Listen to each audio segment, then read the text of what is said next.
مغل سلطنت کا نام آتے ہی اکبر، شاہ جہاں اور اورنگ زیب کا ذکر ضرور ہوتا ہے، لیکن ان تینوں میں سب سے زیادہ دینی، سب سے زیادہ پرہیزگار اور سب سے زیادہ قرآن پاک سے محبت کرنے والے بادشاہ تھے اورنگ زیب بادشاہ۔ اورنگ زیب بادشاہ کا اصلی نام عبد المظفر محی الدین محمد اورنگ زیب تھا۔ وہ شاہ جہاں کے بیٹے تھے۔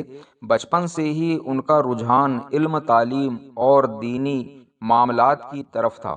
جہاں ان کے بھائی تاج تخت، شہرت اور دنیاوی عیش و عشرت میں لگے رہتے تھے، وہیں اورنگ زیب دن رات علم اور عبادت میں مشغول رہتے۔ ان کے استاد کہتے تھے کہ اورنگ زیب کبھی بھی نماز نہیں چھوڑتے، بچپن سے ہی روزے رکھتے اور قرآن پاک کی تلاوت کرتے رہتے۔ ایک بار بچپن میں ہی ان کا شوق تلوار بازی میں بڑھا۔ بادشاہ شاہ جہاں نے میدان سجوایا، وہاں ایک ہاتھی لایا گیا جو بہت غسیل تھا۔ سب لوگ ڈر رہے تھے، مگر اورنگ زیب چھوٹے تھے، پھر بھی اللہ کا نام لے کر گھوڑے پر بیٹھے اور ہاتھی کے سامنے جا کھڑے ہوئے۔ پورے میدان میں سناٹا چھا گیا، لیکن اورنگ زیب نے بہادری کے ساتھ ہاتھی کو قابو میں کیا۔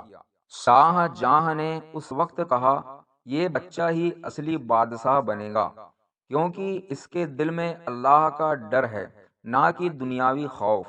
شاہ جہاں کے بیٹے آپس میں تخت کے لیے لڑنے لگے۔ دارا شکوہ شجاع مراد سب نے بغاوت کی، لیکن آخر کار اورنگ زیب نے اللہ پر بھروسہ کر کے سب کو مات دی اور تخت کو تاج سنبھالا۔ لیکن دھیان رہے، اورنگ زیب کا تخت پر بیٹھنے کا مقصد صرف حکومت کرنا نہیں تھا، بلکہ دینی قانون لاگو کرنا تھا۔ انہوں نے سلطنت کے ہر کونے میں شریعت کا نظام لاگو کیا۔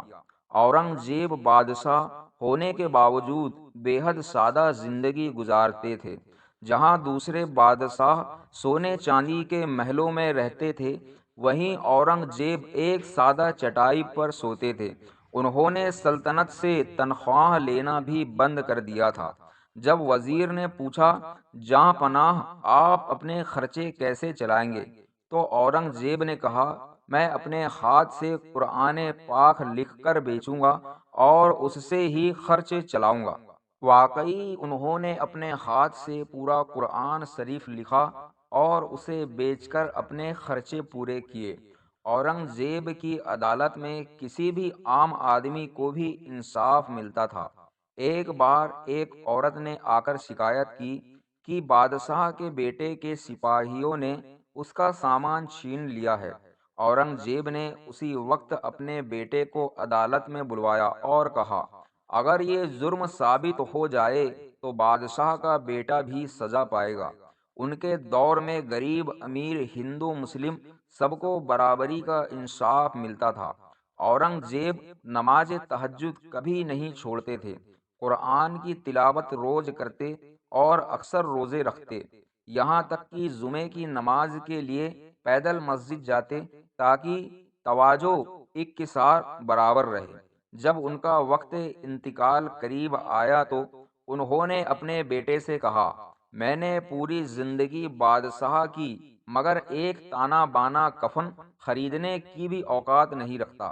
میری دفن کے لیے جو بند روپیہ میرے پاس ہے، اس سے ہی کفن خرید لینا۔ انہوں نے کہا، میرے قبر پر کوئی شاندار مقبرہ مت بنانا، مجھے سادہ مٹی کی قبر میں دفن کرنا۔ اورنگ زیب کی وفات 1707 میں ہوئی۔ انہیں کھلے میدان میں بنا کسی شان و شوکت کے سادھارن قبر میں دفن کیا گیا۔ آج بھی ان کی قبر مہاراشٹر خلد آباد میں ہے، جہاں روز لاکھوں لوگ جاتے ہیں۔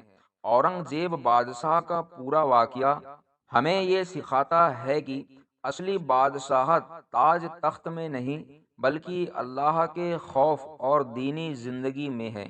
دنیا کی شان و شوکت فنا ہو جاتی ہے، مگر ایمان اور نیک اعمال ہمیشہ باقی رہتے ہیں۔